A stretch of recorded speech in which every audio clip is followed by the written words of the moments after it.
Hello, and today I'm going to be talking about the Xbox. Now, the most notable thing is that it has 4 controller ports. It says Xbox right there. Has a tray that comes out, too. Very nice tray. Now, it has a big X on the front of it. It says Xbox right in the middle. Another really good thing about it is its power cable. Right there. That's a very easy to replace power cable. Now, this thing had an okay library of games, but it didn't do that well because people were kind of suspicious. No one knew how well Microsoft was going to do in the business, so most people waited. And Microsoft came out with another console. Now, this console did lose Microsoft money, and Microsoft knew that. But they also knew that once people figured out it was actually a good console and weren't afraid to buy from them, they continued the Xbox series. So, I'm going to go get the next one.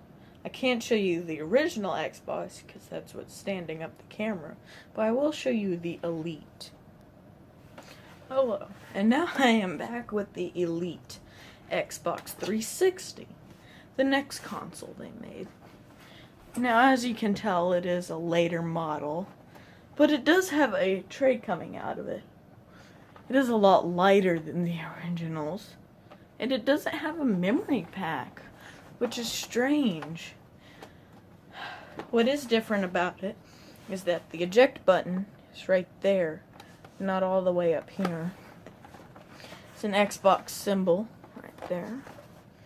And it's a nice console. It's slim. It does what it's supposed to do.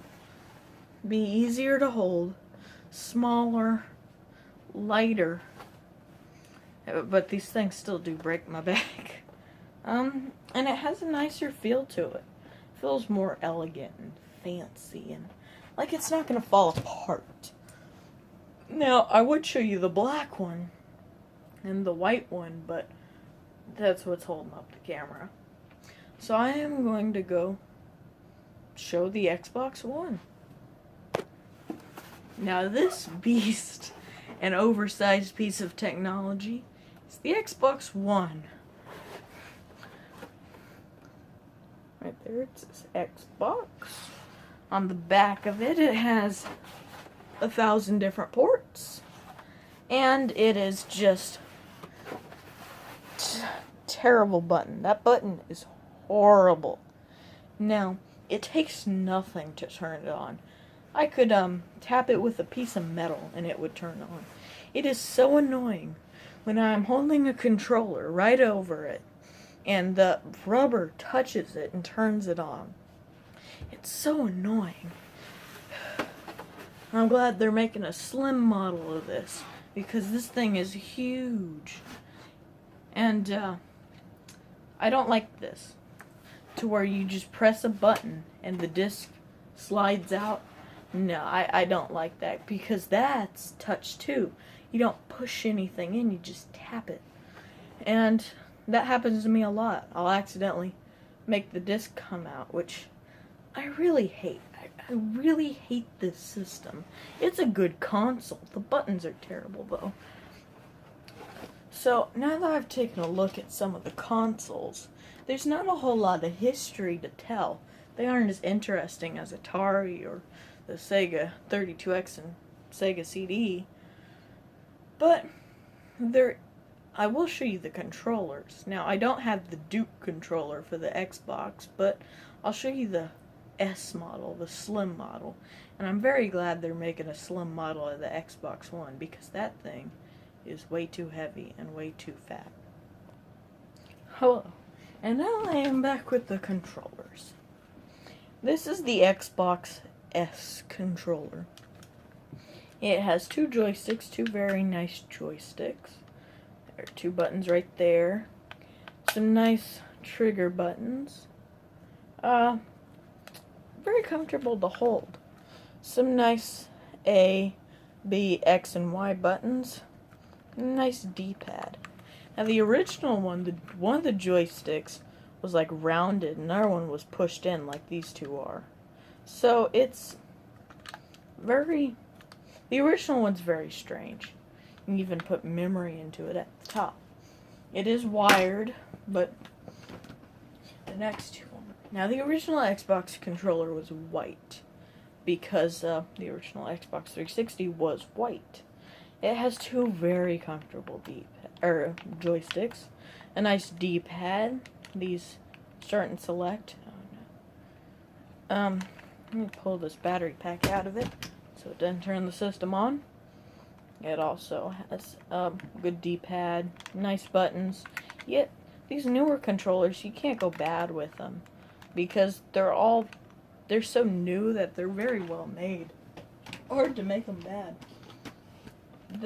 And once they came out with the black Xbox, they made a black Xbox controller. I have mixed up the colors, but it's fully black if you buy it. Same controller, just black. They didn't make a special controller for the Xbox Slim 360. But now I will look at the Xbox One controller. Now, it has not a very good D-pad. I don't really like the D-pad.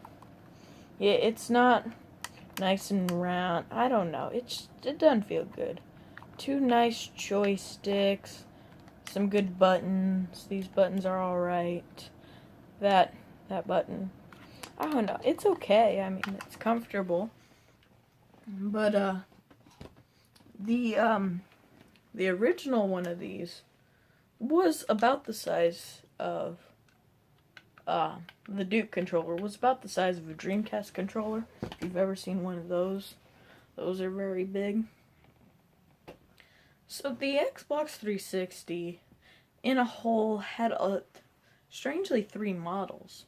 So, what's really weird is that most of the time, you only have one model and a slim model.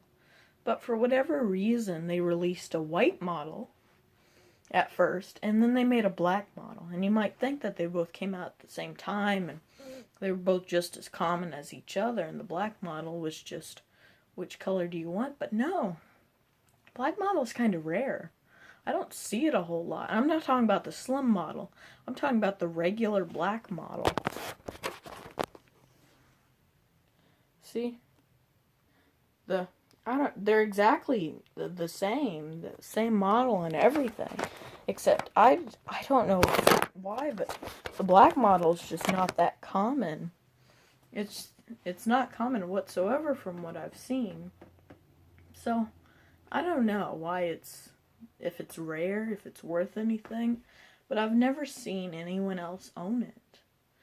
The only reason my dad has it is because he bought that one, then it broke. So he bought a Xbox Slim, then he bought a white one for me. So, have 3 Xbox 360s, got an Xbox One, and an original Xbox. My dad even has the box to the Xbox. Wait, this camera's kind of hard to hold. Do you see it? Way in the background? Yep, it's kind of hard to see. But anyway, it's a very interesting industry, and they're gonna come out with the Scorpion sometime soon, if that's even true. But I'm glad they're making a slim model, because that Xbox One is making my back hurt. So thank you for watching my Microsoft Xbox, just series of Xbox's history. I don't know, but thank you for watching.